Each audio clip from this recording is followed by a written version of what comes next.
Hi అండి, అందరికీ నమస్తే. ఈరోజు వెరైటీ బీరకాయ కర్రీ చూద్దాం. దానికోసం ముందు మసాలా ప్రిపేర్ చేసుకోవాలండి. 1 స్పూన్ నువ్వులు, ధనియాలు, పల్లీలు 3-4 స్పూన్స్, 2 ఎండుమిర్చి అవి బాగా వేయించుకోవాలండి. నువ్వులు మధ్యలో యాడ్ చేద్దామండి, ఊరికనే మాడిపోతాయి కదా. ఇలా ఫ్రై చేసుకున్న తర్వాత పౌడర్ చేసుకొని పక్కన పెట్టేసుకుందామండి. దీనికోసం ఆనియన్స్ స్లైసెస్ లాగా కట్ చేసుకోవాలండి. ఫస్ట్ ఆనియన్స్ వేసిన తర్వాత ఆనియన్స్, కరివేపాకు, 2 పచ్చిమిర్చి కొంచెం వేగనివ్వాలండి. ఈ కర్రీ చపాతీల్లోకి కానీ అన్నంలోకి కానీ చాలా బాగుంటుంది. కొంచెం పసుపు వేసుకోవాలి. ఆనియన్స్ వేగిన తర్వాత కొంచెం సాల్ట్ వేసుకోవాలండి.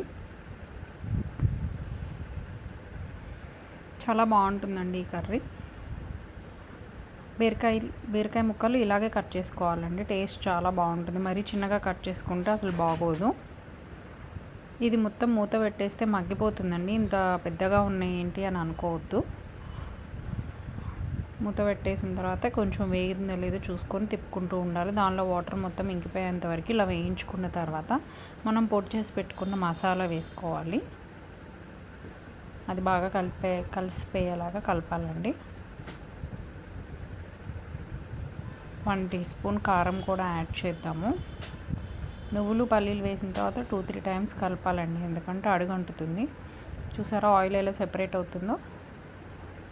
ఇలా సెపరేట్ అవుతున్నప్పుడు పొయ్యి చాలా సిమ్లో పెట్టాలండి, ఎందుకంటే మనం మిల్క్ వేస్తాము. అవి హైలో పెట్టి తిప్పితే ఇరిగిపోతాయండి.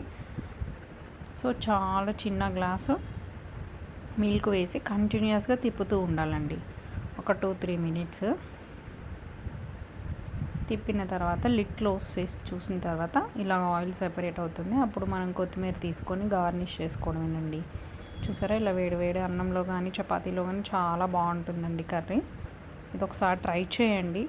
నార్మల్గా ట్రై చేయకుండా ఆ మసాలా వేస్తే చాలా టేస్ట్ ఉంటుంది. అలాగే ఈరోజు లంచ్కి ఏమేమి చేశానో కూడా చూసేద్దామండి. చూసారు కదా, ఇప్పుడు బీరకాయ కర్రీ, రైస్, సాంబార్, వంకాయ అండ్ పొటాటో ఫ్రై అండి, పెరుగు. Thank you. Please subscribe.